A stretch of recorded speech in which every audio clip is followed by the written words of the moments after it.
Mesdames, Messieurs, bonsoir et bienvenue à tous. À la une de ce journal, l'ECAM ignore la requête du SIF malgré les conditions d'insécurité dans les régions anglophones. Elle invite les déplacés à retourner chez eux afin de voter le 7 octobre prochain. Et à quelques jours du scrutin présidentiel, les candidats jettent leur dernière force dans la bataille de la conquête des électeurs. Voilà pour le sommaire.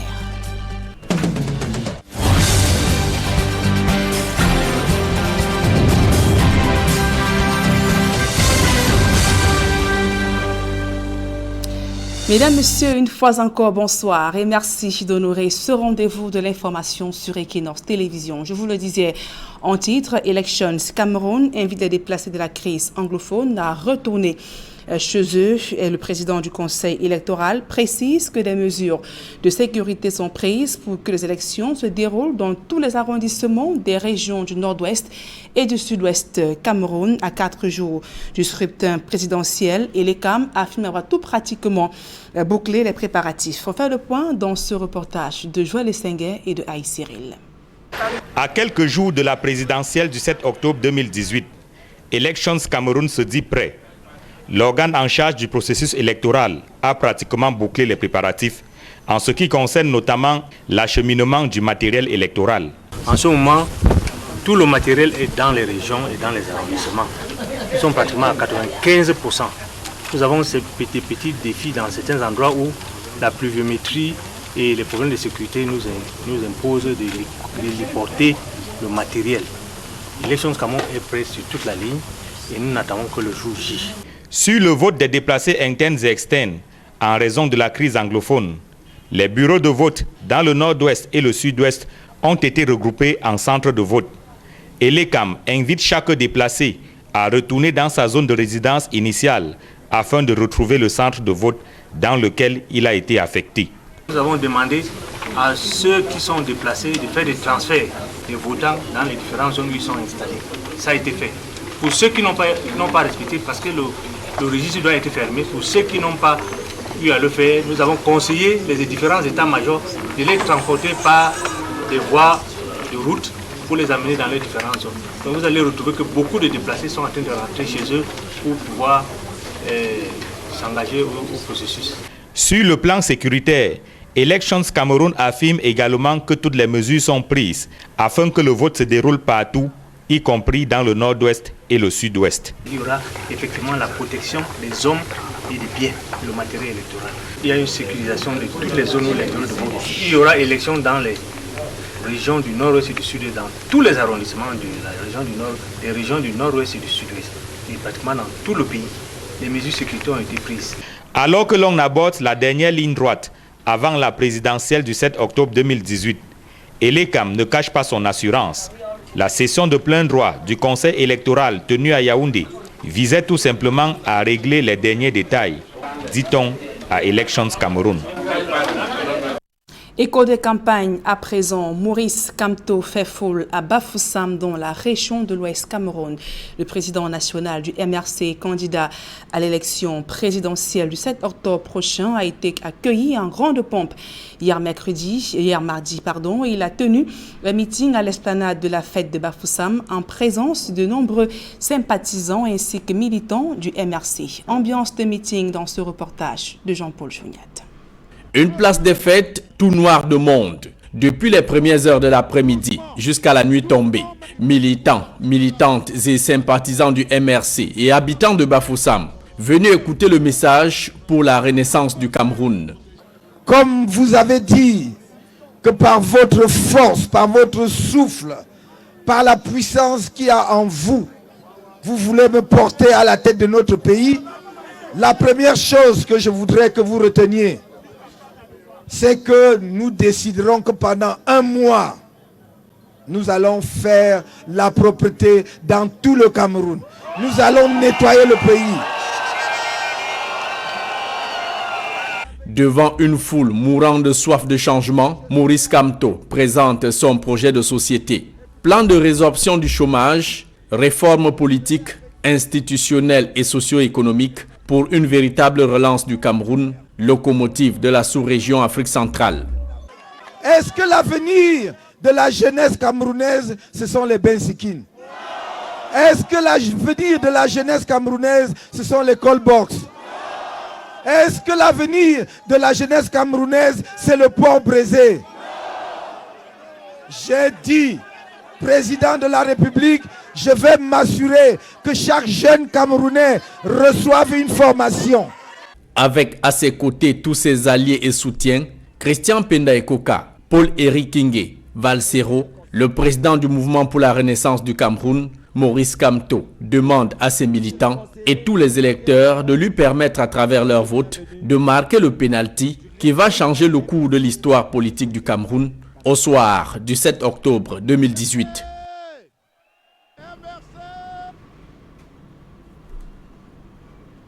Ambiance similaire dans la ville de Tchang, département de la Menoie, où malgré la pluie qui s'est abattue sur la ville ce mercredi matin, des milliers de sympathisants et militants sont venus soutenir leur candidat. Ils ont promis d'ailleurs de lui accorder leur suffrage le 7 octobre prochain devant une foule en liesse. Le président national du MRC, Maurice Kamto, a réaffirmé son engagement à faire jurer aux populations de cette localité du fruit de leur travail, de mettre un terme aux fléaux qui minent la société. Il a également exprimé sa ferme volonté de résoudre la crise qui secoue les régions du nord-ouest et du sud-ouest Cameroun. Et la caravane du mouvement pour la renaissance du Cameroun s'est ébranlée dans la ville de Konsamba, département du Mungo. De nombreux sympathisants ainsi que militants se sont massivement mobilisés pour accueillir et prendre part au meeting de Maurice Kamto qui se déroule toujours dans la ville de Konsamba, département du Mungo. Et toujours dans ce chapitre, Maître Akeremouna poursuit son opération de charme dans la région de la Damawa. Le candidat du FPD est allé mobiliser ses militants ainsi que sympathisants hier à Méganga. Il s'est d'ailleurs présenté comme étant l'homme du changement. On fait le point dans ce reportage de Jean-Blaise Noupewe et Eric Macial Djomo. Ils ont attendu Akeremouna de longues heures au lieu dit Joli Soir en Ngaoundéré pour son meeting dans le chef-lieu de la région de l'Adamawa.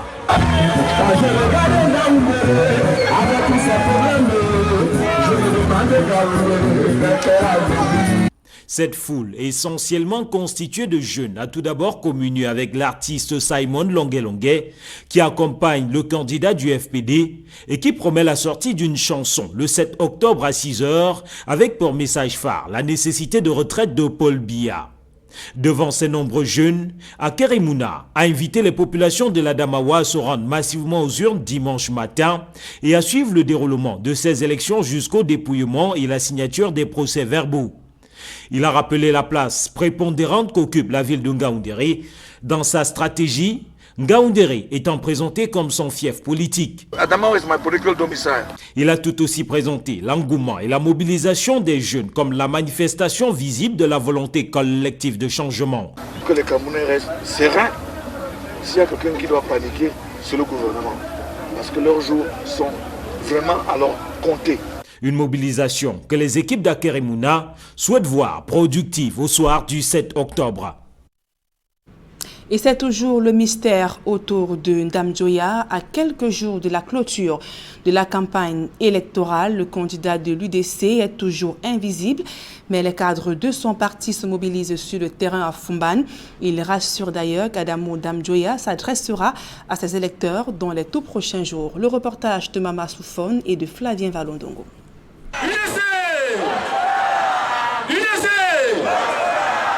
C'est un cri de ralliement des militants de l'UDC, l'Union démocratique du Cameroun, qui marque son engagement au scrutin du 7 octobre prochain. Une participation teintée de regrets due aux crises sociopolitiques et sécuritaires qui secouent le Cameroun. Ce n'est pas normal qu'on aille aux élections avec nos enfants qui meurent au nord-ouest et au sud-ouest, nos familles qui sont déchirées. Ce sont des Camerounais comme nous, ce ne sont pas les Camerounais, ce ne sont pas les Tchadiens. Pour un État qui doit réunir les enfants d'un même pays. Le meeting de l'UDC, organisé au marché de Fumban, dans le département du Noun, région de l'Ouest Cameroun, en l'absence du candidat Adamo Ndamjoya, ne perturbe en rien les ambitions des militants.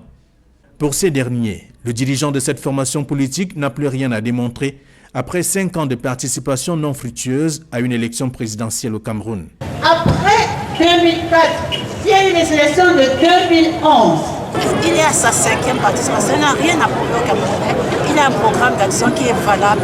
Les militants de l'UDC ont un seul choix à faire, voter pour Adamoun Damdjéya le 7 octobre prochain. C'est ensemble que nous allons parachever le 7, tout ce travail que nous avons fait. Je pense que l'Union démocratique du Cameroun a des hommes d'expérience. Sur le terrain, l'opération de charme se déroule sûrement et de façon méthodique. Et Franklin Difort est à la quête des suffrages à Bertoua, dans la région de l'Est Cameroun. Le candidat du MCNC n'a pas manqué d'énumérer des promesses aux populations de cette localité. Julienne Berthe-Bissaï.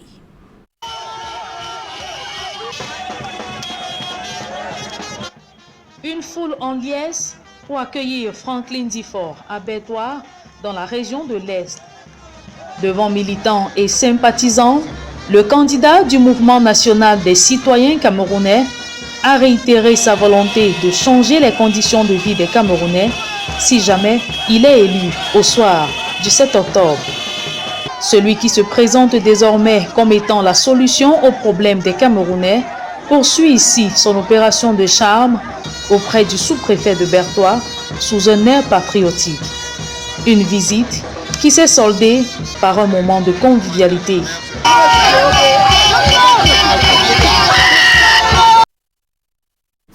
Et toujours sur la route d'Etoudi 2018, l'ADD s'insurge contre l'accaparement des espaces d'affichage par le RDPC à Maroua, dans la région de l'extrême nord Cameroun.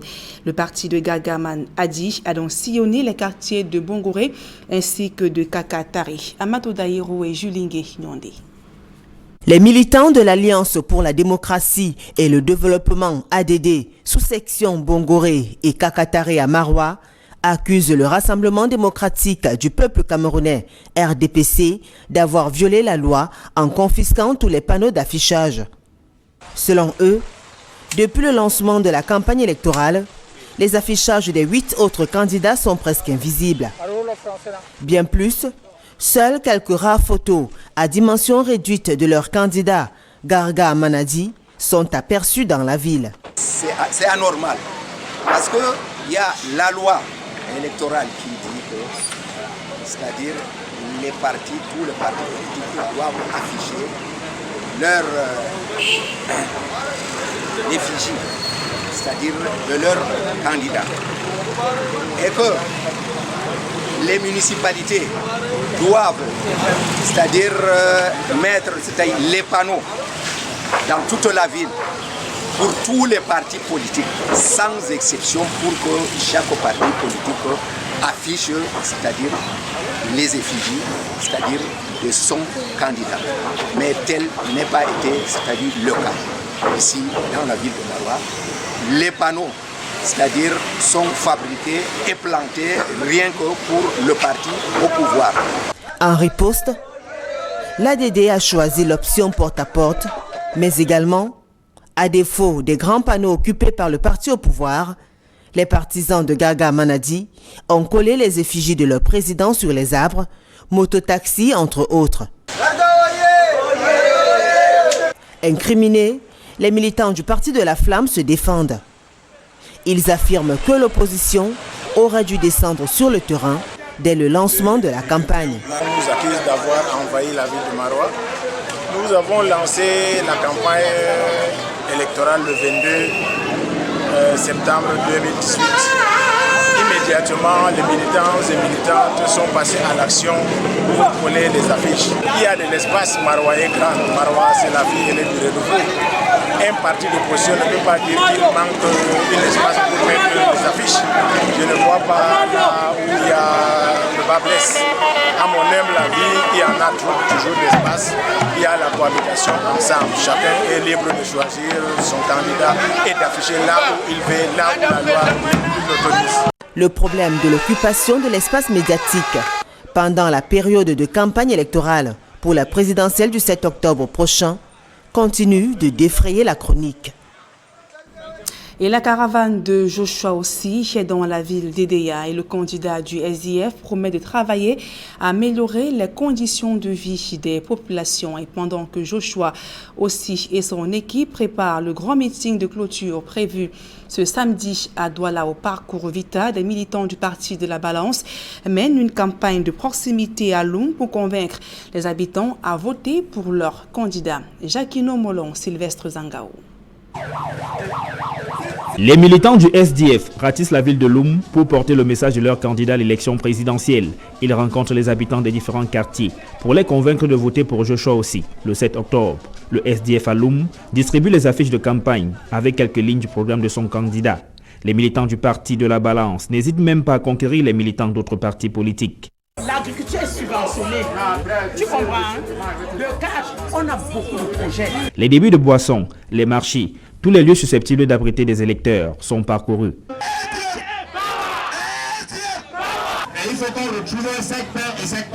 De cette campagne de proximité du SDF, les habitants de Loum retiennent pour l'essentiel la volonté du parti d'apporter le changement au lendemain du 7 octobre. Ils disent qu'ils vont diminuer le taux de chômage et le Cameroun sera en paix, il n'y aura plus de désordre. Et selon le changement, que ça aille pour le mieux, la paix au Cameroun.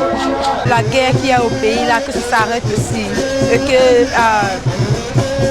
le pays émerge aussi. Rendez-vous est donc pris dans les urnes dimanche prochain.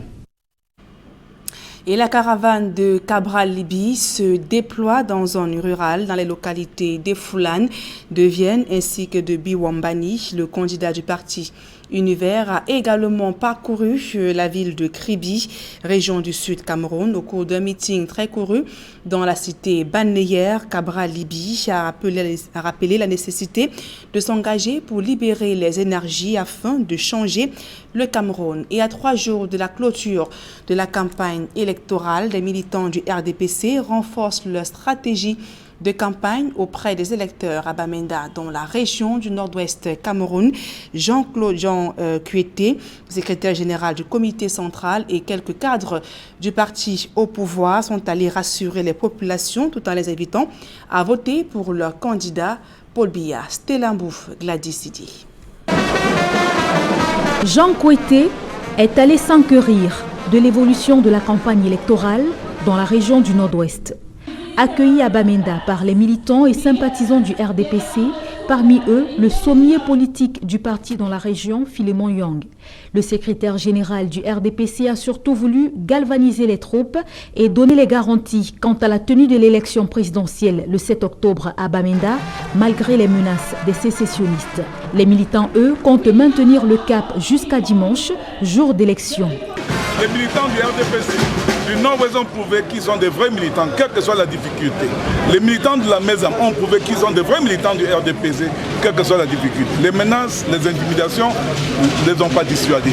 Ils sont venus en grand nombre, ils ont dansé, ils ont applaudi la venue du secrétaire général du comité central. Merci. Les militants du RDPC en ont profité pour lancer un défi à certains candidats de l'opposition qui, selon eux, n'ont pas eu le courage de venir battre campagne dans le nord-ouest. Ils ne peuvent pas venir, ils ont aidé à semer le désordre. Mais maintenant, quand il y a le désordre, ils font campagne ailleurs. Voilà pourquoi le RDPC est le plus grand parti du Cameroun. Le RDPC a opté pour la stratégie du porte-à-porte afin de toucher le plus d'électeurs possible. Nous avons notre stratégie qui était venue de la communauté centrale, le porte-à-porte. Vous n'allez pas voir les wagons partout, à gauche, à droite. Non, les gens font le campagne porte à porte et les militants sont convaincus. Et nous sommes sûrs qu'ils vont aller voter le président national de RDPC, son excellence Paul Biya. Au terme de sa visite dans le nord-ouest, Jean Kuete a eu des assurances des différents coordonnateurs régionaux. Les assurances selon lesquelles les populations du nord-ouest voteront Paul Biya le 7 octobre.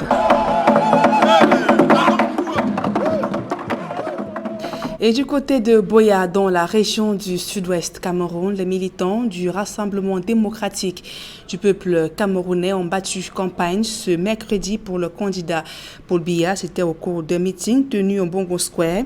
ainsi que les coordonnateurs de la campagne de Paul Biya dans la ville de Buea ont appelé les populations à voter pour le candidat et des informations font état d'une probable arrivée du candidat du RDPC, Paul Biya, dans cette partie du pays dans les tout prochains jours.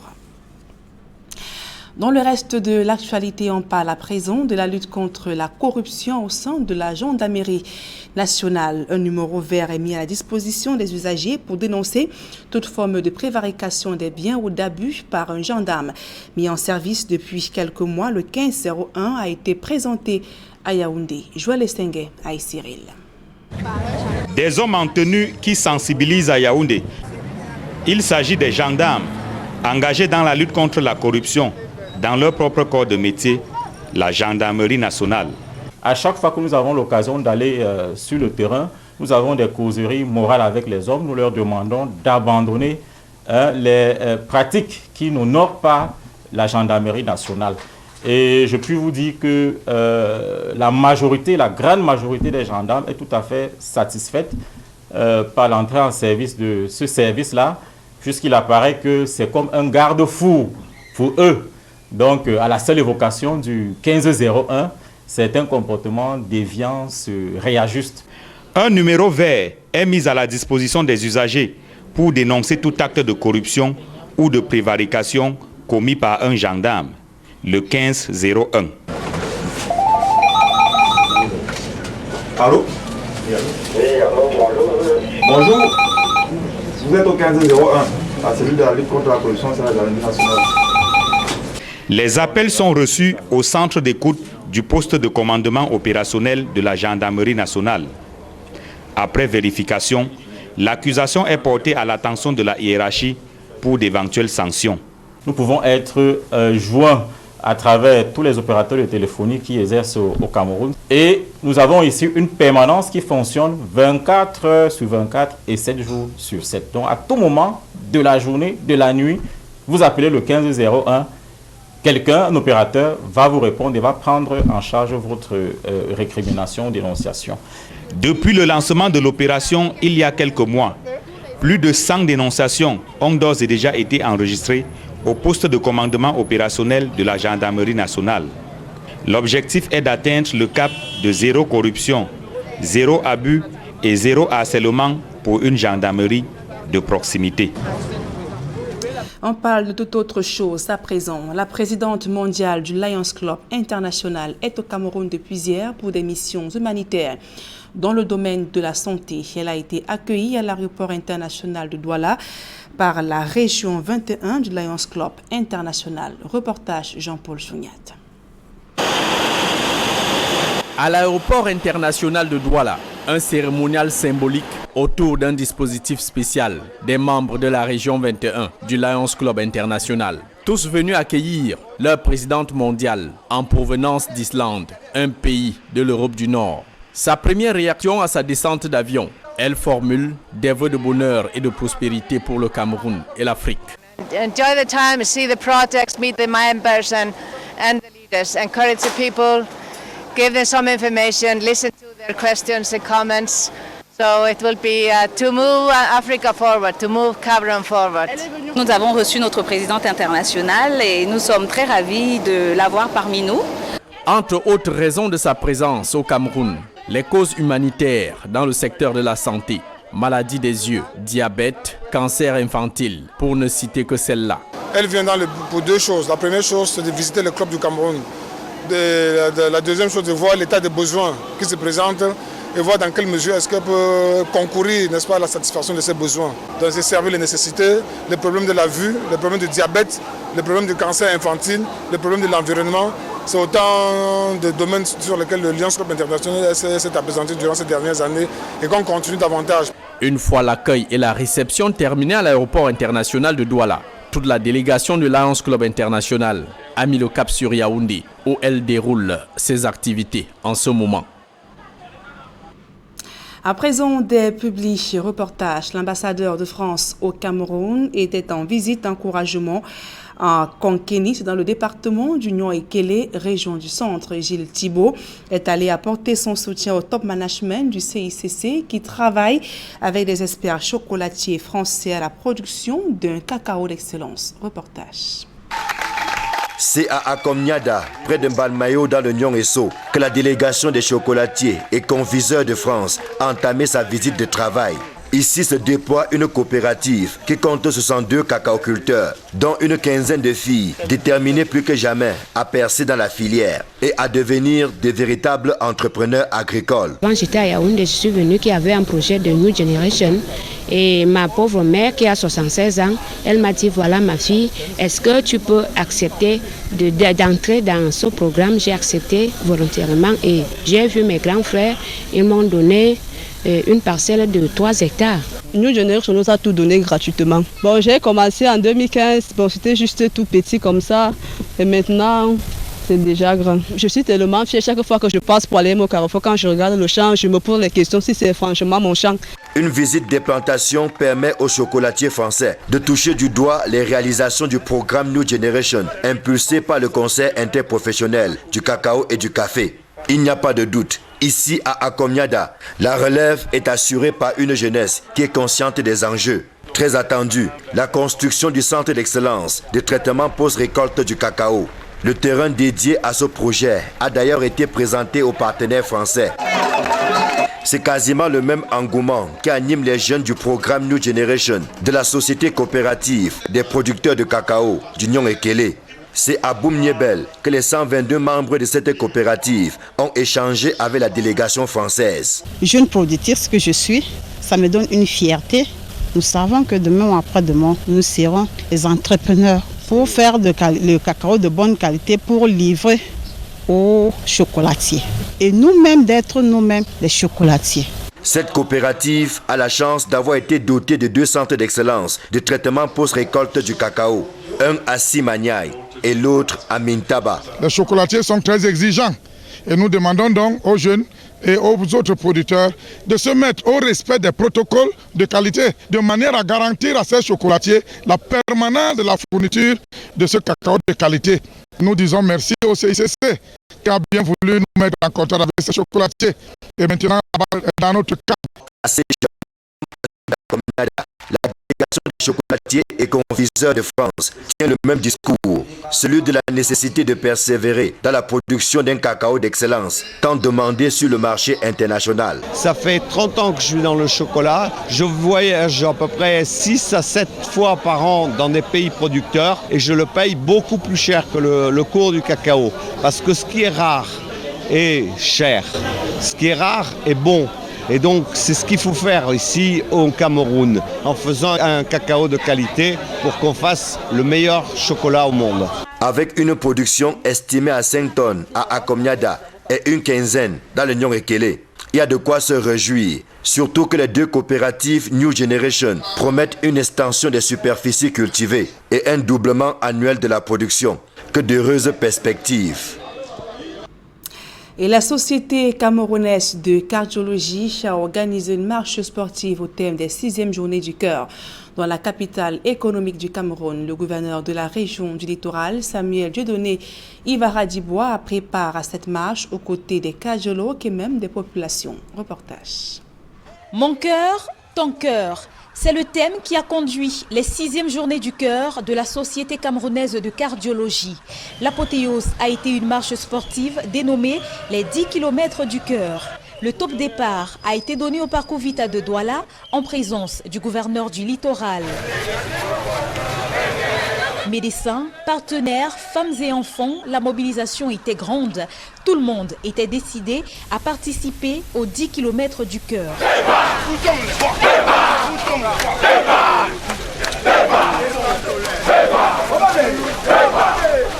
Bonamoussadi, Makepe Misoke, Bepanda, école publique, c'est le même engouement et le même engagement qui ont animé les participants tout au long du trajet. jusqu'à l'arrivée au parcours Vita. Pas d'incident enregistré. Pour les organisateurs, l'objectif a été atteint et quelques conseils pratiques sont prodigués aux populations. Il faut savoir que 3/5 des Camerounais sont en surpoids ou obèses. Ça veut dire que les campagnes de sensibilisation qu'on fait chaque année ne sont pas vaines. Il faut toujours essayer de les mettre en pratique, d'abord pour soi-même et ensuite pour sa famille. Non, le sport est très important pour la santé cardiovasculaire. C'est-à-dire que l'exercice physique réalisé régulièrement, c'est-à-dire 30 minutes par jour, 5 fois par semaine ou 1 heure de sport 3 fois par semaine, va provoquer non seulement la libération de certaines hormones qui vont faire en sorte que la pression artérielle baisse naturellement, que vous perdiez du poids, c'est-à-dire que vous éloignez de vous l'obésité, la surcharge pondérale qui font le lit des maladies cardiovasculaires. C'est le message que nous avons porté tout au long de ces journées du cœur qui ont pour but de sensibiliser la population sur l'importance de prévenir les maladies cardiovasculaires, de prévenir les facteurs de risque cardiovasculaire. L'initiative de la Société camerounaise de cardiologie est saluée par le gouverneur du littoral. La Société camerounaise de cardiologie a vu juste de penser à un certain moment qu'il faut s'arrêter pour pouvoir évaluer comment nous consommons, comment nous faisons la pratique physique et être à l'écoute de notre santé. Donc nous saluons cette association et toutes les fois qu'elle aura à manifester, nous serons à leur côté. Les 6e journées du cœur s'achèvent donc sur une note positive. En se projetant vers les 7e journées, nous sommes tous invités à prendre soin de notre cœur. Rendez-vous aux 7e journée.